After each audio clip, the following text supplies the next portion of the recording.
Olá, humanos! Sejam bem-vindos a mais uma aula aqui do canal. E o vídeo de hoje vai ser em resposta a uma atividade da faculdade, ok?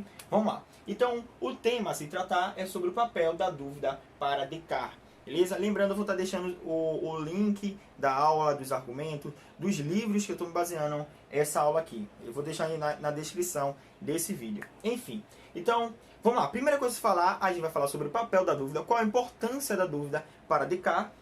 A primeira coisa a falar é o que é a dúvida.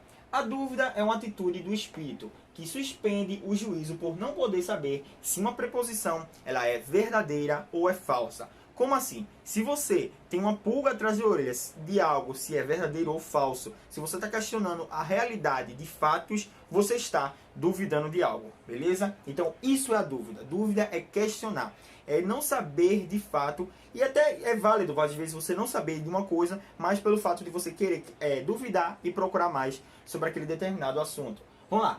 E Descartes, eu falava muito Descartes, mas é Descartes. Ele diz o seguinte: não confie em algo se você não tem certeza de que seja real ou falso. Como assim?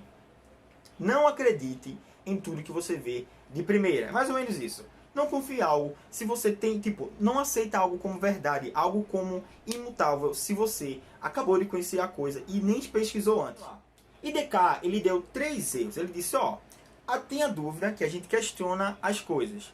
Mas quando a dúvida vem, ela só vem porque tem muito erro no nosso mundo, na nossa realidade. Existem muitos erros, muitos aspectos que nos enganam. E quais são esses aspectos? Existem 3 aspectos que nos enganam, que nos induz ao erro.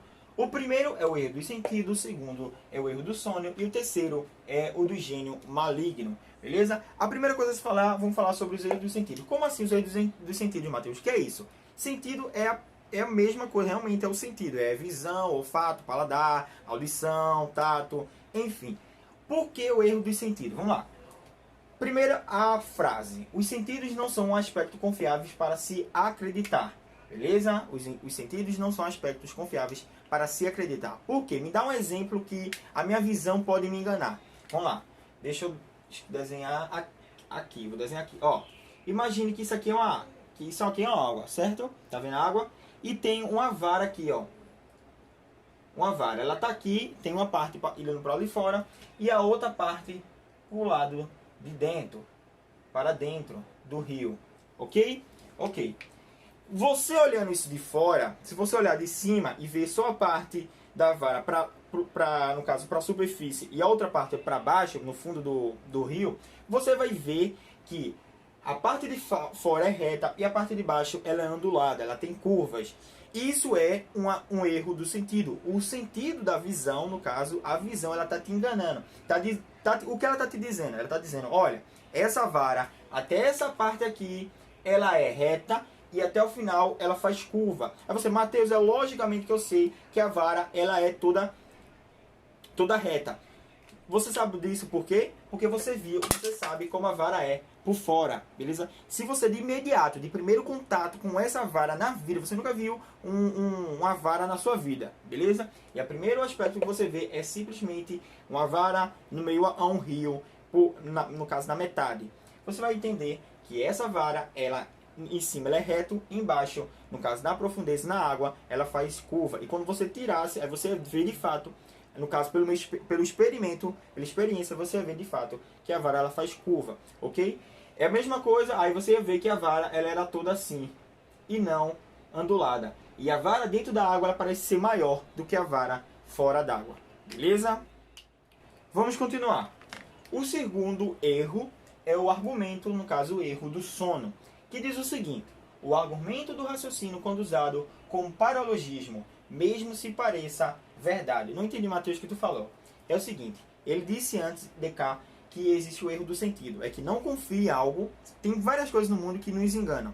A primeira coisa é o sentido, a visão, o olfato, paladar. Quando explode algo, o som vem depois. Então, o sentido em si, os nossos sentidos, eles nos enganam. Às vezes, então não deve se confiar fielmente 100% nele. Então é o seguinte, tem coisas que você vê que é de fato aquilo que você está vendo e tem coisas que não é aquilo que você de fato está vendo, ok?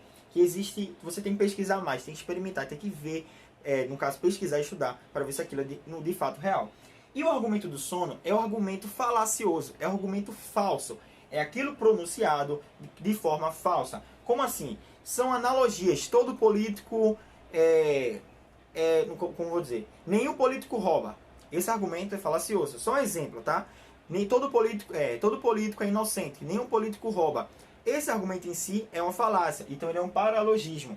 Porque ele é um argumento, um raciocínio falso, que induz ao erro. Então, ele dá esse nome de cá, de sono. O argumento, tipo, ilusório, que não existe, certo? Que é falso. E o segundo, e o último, é o gênio maligno. O gênio maligno é como se fosse uma entidade, algo que nos induz ao erro. Algo que é como se a gente estivesse sendo manipulado. Mesmo que você acredite ver algo, mesmo que eu sinta essa carne, às vezes eu posso estar sonhando, tá entendendo? Então, qual é a certeza? O que é que me garante que eu sou real? O que é que me garante que as coisas ao meu redor é de fato verdade? O sentido me engana, os argumentos mentem para mim. E existe uma entidade, algo na realidade que no caso, que me induz ao erro. Então, a pergunta é o seguinte: o que de fato é verdade? Então, essa dúvida, essa essência de questionar sobre a realidade, sobre o que existe, o que é real, esse ceticismo de Descartes é o que nos induz a entender por que a dúvida é tão importante para ele. Então, pessoal, Descartes, ele entendeu o seguinte: mesmo se o demônio, que eu já falei, o gênio maligno, é uma entidade que nos induz ao erro, mesmo se o demônio existisse e estivesse enganando, deveria existir algo que não poderia ser induzido pelo demônio, no caso o gênio maligno. Então existe algo. Descartes queria saber, poxa, tem algo que não está me enganando, tem algo que não está manipulando a realidade. Se tudo ao meu redor, se tudo que eu vejo, que eu existo, que eu toco, é falso, não é o que aparenta ser, ou às vezes eu nem tenho certeza se aquilo é real ou verdadeiro, existe algo que é verdade, algo que tem a certeza de fato. Então, ele entendeu o seguinte, Descartes: como ele estava, de fato, duvidando sobre a realidade à sua volta, poxa, eu não sei se essa camisa é real, não sei se esse piloto é de fato vermelho, eu não tenho como saber se esse quadro de fato existe, é imaterial ou é material, ou se ele é parte ilusória da minha mente. Eu não sei se você está assistindo aí é um ser consciente. Então, toda essa dúvida que Descartes, ele estava questionando, estava se martelando, ele estava pensando, poxa, então tem uma entidade, tem alguma coisa manipulando toda a realidade à nossa volta.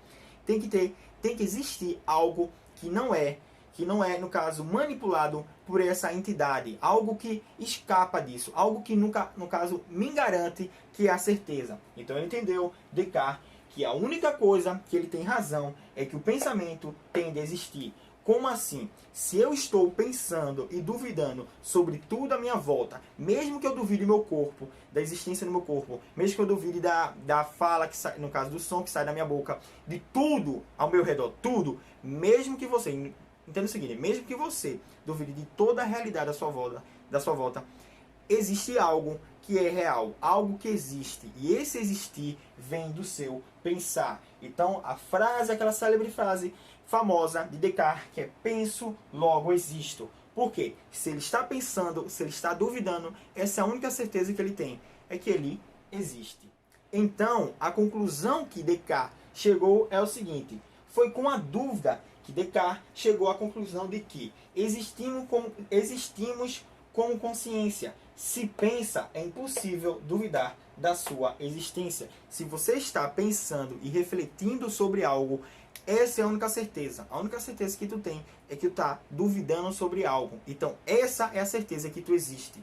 Ok? A única certeza que tu tem é que tua mente é existente, tua mente é real. Ok? O mundo pode ser falso, mas teu pensar, a tua consciência, ela é real. Ok? Então, qual é o papel da dúvida para Descartes? A dúvida é o ponto de ignição da filosofia cartesiana, sendo a grande responsável pelo que nos move como indivíduo. Como assim? Tem uma frase bem famosa que é: o que move o mundo não são as respostas, e sim as perguntas. Isso é bem uma filosofia de Descartes. O que move, no caso Descartes, é a dúvida, é o pensar, é o questionar. Ele não era um cético radical não, feito Pirro ou entre outros filósofos.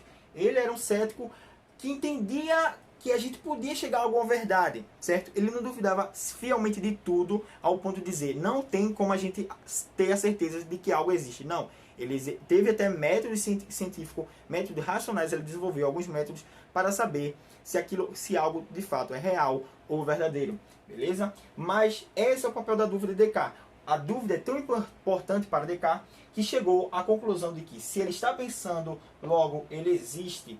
Então, concluindo, o que é a dúvida? O que é a dúvida?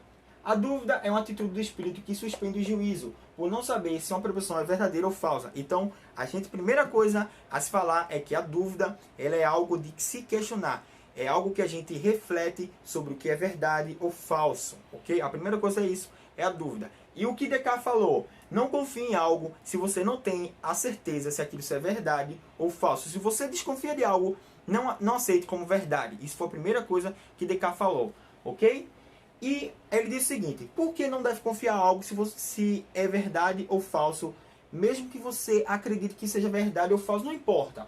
Ele disse, existem três erros: o erro do sentido, os erros do sono e o erro do gênio maligno. O erro do sentido é aquele erro que está, no caso, que é transmitido, que é observável por experiência, ver, sentir, tocar, escutar. Então esses erros que é tipo, a realidade ela nos engana, as coisas nos enganam. O sono é argumento falacioso, aquele argumento falso, aquela mentira.